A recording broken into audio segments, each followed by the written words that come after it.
Un petit peu de bruit, si c'est animé, ben c'est pas grave. Voilà, laissez venir à moi les petits-enfants, comme tu dis.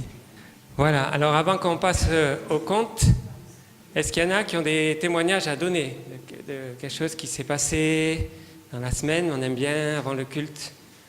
J'ai eu mon frère il y a 2 jours. D'abord, il a accepté d'aller à une soirée de Noël dans son église. Et puis, il m'a dit qu'il avait été au bureau de tabac. Il me dit, mais tu sais, je marchais mieux. Voilà. Oui. Je crois qu'il y en a qui sont allés à une soirée avec Fondassi et que c'était un bon temps. Oui, il y a eu des guérisons. Il y a ma maman qui a été guérie, mais elle repart déjà. Oui, bienvenue à Jérémie. Oui, ben, moi, c'est extraordinaire. J'ai trouvé cette soirée absolument extraordinaire. D'abord, la prédication était très intéressante et enfin, ça nous touchait. Et puis après, il a fait ce qu'on appelle un temps de ministère. C'est un drôle de nom, mais c'est comme ça. Un temps de ministère. Oui, de prière. Et alors, il a demandé ceux qui étaient malades. La moitié de la salle s'est avancée. Et puis, alors, c'était assez extraordinaire. Il a demandé à la première personne, est-ce que tu mérites d'être guéri? Et là, il a expliqué que c'était la grâce. Quand on était guéri, c'était la grâce, il n'y avait pas de mérite. Et moi, je me suis avancée comme les autres et j'avais une sciatique. Depuis 2 mois ou un peu plus. Et ça passait pas, et j'avais vu le kiné, et ça faisait rien du tout. Et là, en quelques secondes, j'ai été guéri. Par le Seigneur, gloire au Seigneur, gloire à Dieu. Et un de ses adjoints m'a pris par la main, m'a fait courir comme si on courait là, tout le tour. J'ai fait un marathon, oui, et voilà. Voilà, non, c'était formidable, mais il y avait plein de gens qui ne sont pas là, malheureusement. Il y avait Martine et Jean-René, tous les deux. Il y avait Martial. Alors effectivement, Christian a prié pour moi, surtout par rapport aux épaules, puisque je suis en accident de travail depuis le 14 septembre pour une subluxation des épaules avec une tendinite calcifiante de tous les tendons de la coiffe des rotateurs. Et effectivement, donc depuis samedi dernier, donc je n'ai absolument plus mal. J'ai plus cette sensation d'arrachement des bras, comme j'avais jusqu'à présent.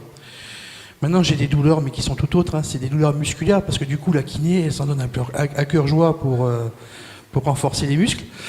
Mais non, au niveau de... Je ne suis plus réveillé la nuit par des douleurs, et je n'ai plus cette sensation d'arrachement des bras. Voilà. Bon, d'autres témoignages? Non, ça va? Bon, si ça vient après, on peut donner des témoignages à la fin du culte, à la Sainte Seine, à tout. Pendant la louange, on peut remercier le Seigneur aussi. Voilà. On va juste prier, remettre ce temps devant Dieu. Père, nous te louons pour ce temps de culte. On veut vraiment t'honorer, Seigneur. On veut te louer, pas comme le monde fête Noël, mais vraiment avec nos cœurs reconnaissants, Seigneur, pour ta venue. Merci de nous avoir laissé ces écrits qui nous parlent de ta naissance. Et si tu l'as laissé par écrit, c'est pour qu'on puisse aussi être encouragé par ce qui s'est passé, être touché par cette histoire. Merci Seigneur d'être venu de manière toute simple au milieu de nous et qu'on puisse vraiment t'honorer dans ce culte, Seigneur. Ouvre nos cœurs à ta joie, ouvre nos cœurs à ton amour, Seigneur, encore pendant ce temps. Que chacun soit béni dans ce temps, Seigneur, les petits comme les grands. On est une même famille, on est autour de toi, Père, pour te louer ensemble. Amen. Alors, j'avais une petite histoire qui peut parler aux grands comme aux petits. C'est une histoire qui se passe sur le mont Ararat. Oh, c'est quoi cette montagne? Le mont Ararat. Il y en a qui en ont entendu parler du mont Ararat. Bravo, c'est la plus haute montagne de Turquie et c'est là où l'arche de Noé est arrivé quand l'eau a commencé à diminuer. C'est là que Noé est descendu, que tous les animaux sont descendus. Alors, dans mon histoire, depuis des milliers d'années, les animaux, ils se donnent rendez-vous sur le mont Ararat chaque année. Pourquoi ? Eh bien, pour se réjouir parce qu'ils ont été sauvés. Parce qu'ils auraient pu être noyés et ils ont été sauvés. Alors chaque année, ils se retrouvent, ils font la paix. Et il y a le bœuf et le lapin et le loup et l'agneau qui sont ensemble pour cette journée. C'est pour honorer aussi la mémoire du Père Noé. Pas du Père Noël, hein, du Père Noé. Parce que pour eux, Noé, c'est important, c'est lui qui les a sauvés. Et ils savent qu'ils attendent, comme tous les hommes, le Messie, celui qui doit venir, qui doit réconcilier. Parce que dans Ésaïe, il est dit à un moment donné, le loup habitera avec l'agneau, le léopard avec le chevreau, le veau, le lion et le bœuf qu'on engraisse vivront ensemble, et un petit enfant les conduira. Et alors, dans cette rencontre, il y a 2000 ans déjà, c'est il y a longtemps, hein, sur la montagne, eh bien, tous les animaux sont venus. Et le roi a pris la parole. Le roi, c'est quel animal, le roi? Le lion, eh bien sûr. Le roi des animaux a pris la parole devant tous les animaux. Il leur a dit, j'ai entendu une nouvelle extraordinaire. L'aigle est arrivé depuis Israël et il nous a dit qu'il y avait un enfant qui allait naître. Mais il n'a pas très bien entendu et normalement, l'hirondelle est allé espionner et va venir nous raconter ce qui se passe. Mais si cet enfant est vraiment né, c'est quelque chose d'extraordinaire. Il va falloir faire une délégation pour aller voir cet enfant. Alors, qui va être de la délégation? Le premier qui a levé le doigt. Ah, toi, tu veux aller? Ouais. Le premier qui a levé le doigt, c'est le moustique. Et tout le monde a rigolé, a dit non, non, non, toi, tu vas pas aller là-bas parce que tu serais capable de piquer le petit bébé. Et le roi a dit, moi, je vais y aller quand même, je suis le roi des animaux, il faut que je sois de la fête. Si cet enfant naît dans un palais, il faut que le roi des animaux puisse quand même arriver aussi et être reconnu.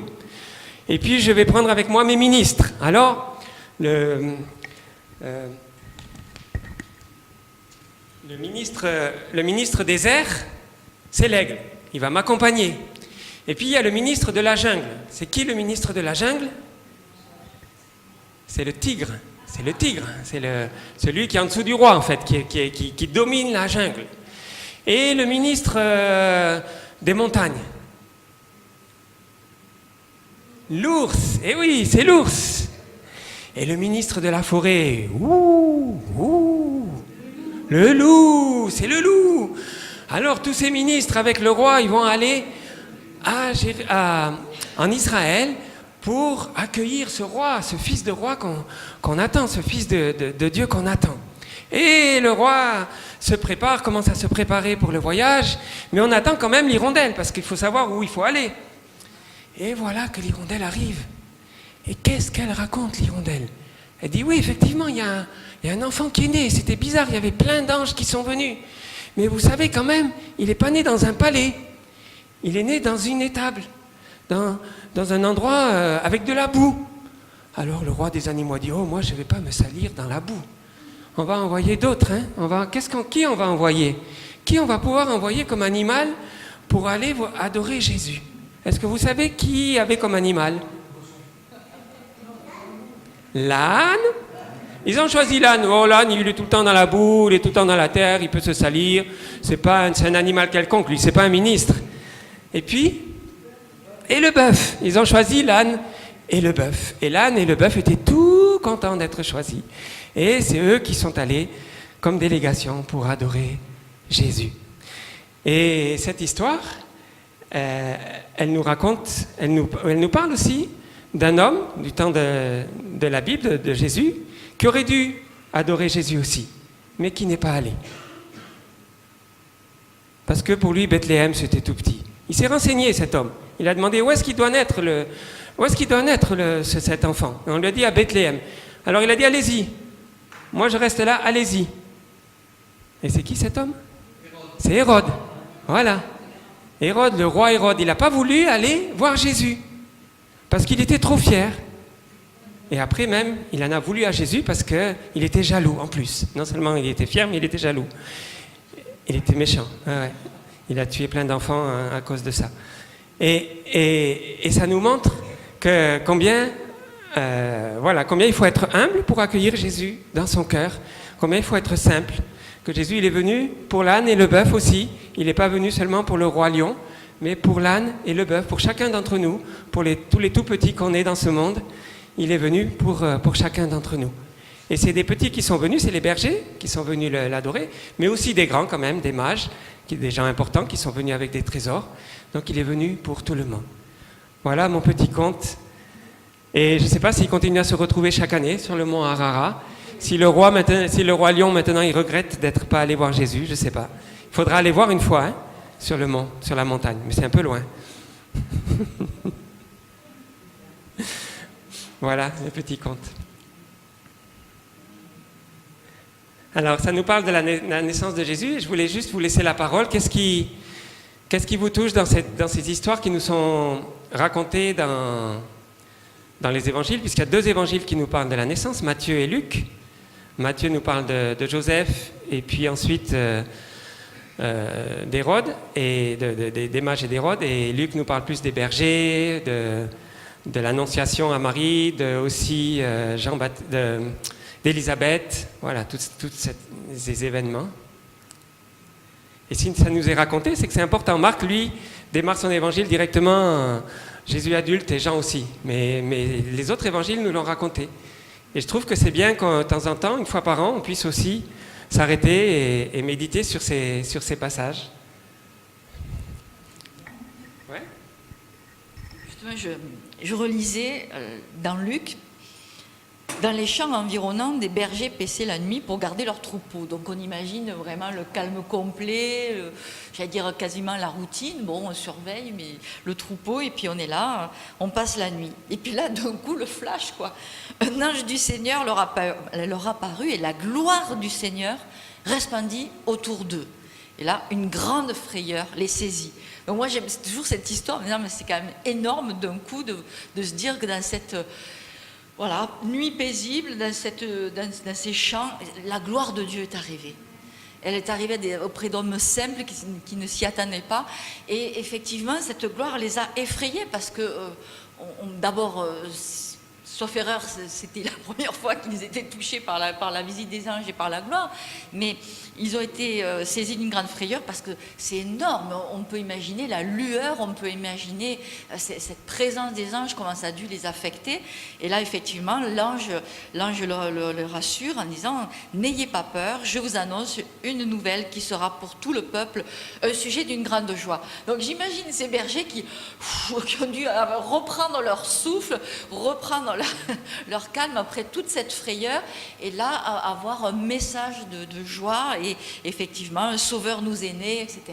Donc, je trouve ça fascinant de voir que l'annonce du Christ est arrivée quand même au départ par quelque chose d'extraordinaire, l'apparition de l'ange, une grande gloire et effectivement une frayeur. Mais tout de suite, on est rassuré. Cette grande gloire, elle est pour nous, c'est une bonne nouvelle. Et je trouve ce récit... Voilà, on se dit qu'il y a 2000 ans, il y a des gens qui ont eu la peur de leur vie.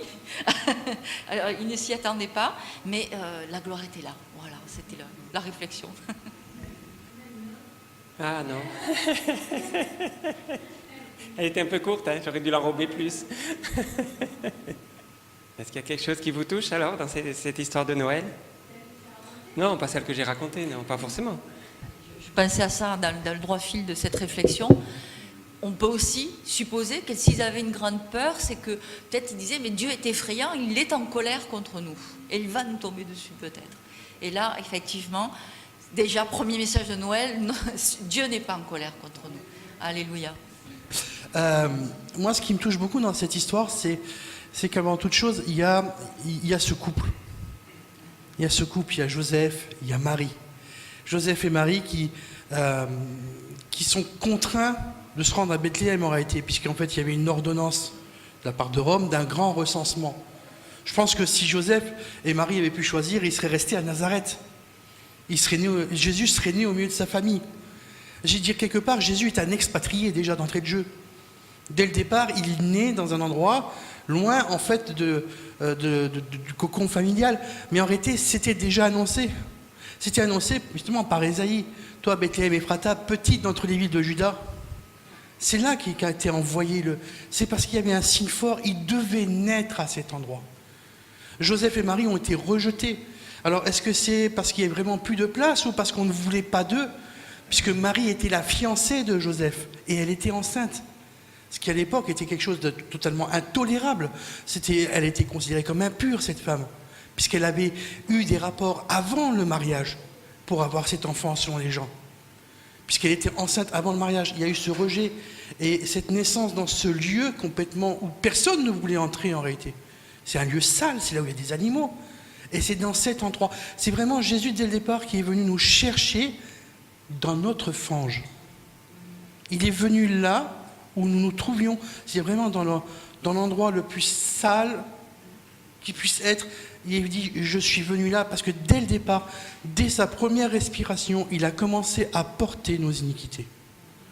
Et c'est ça qui est formidable. Alors une chose qui m'a touché aussi quand j'ai relu les passages de la naissance de Jésus, c'est que c'est entouré de bénédictions. Il y a les anges qui viennent, qui bénissent d'abord Joseph, ensuite l'ange qui bénit Marie aussi. Et puis on voit que Marie va voir Élisabeth, et c'est Élisabeth qui bénit Marie, qui lui dit, tu es bénie entre toutes les femmes, le fruit de tes entrailles est béni. Et malgré cette bénédiction d'Élisabeth et de l'ange, c'est pas si facile.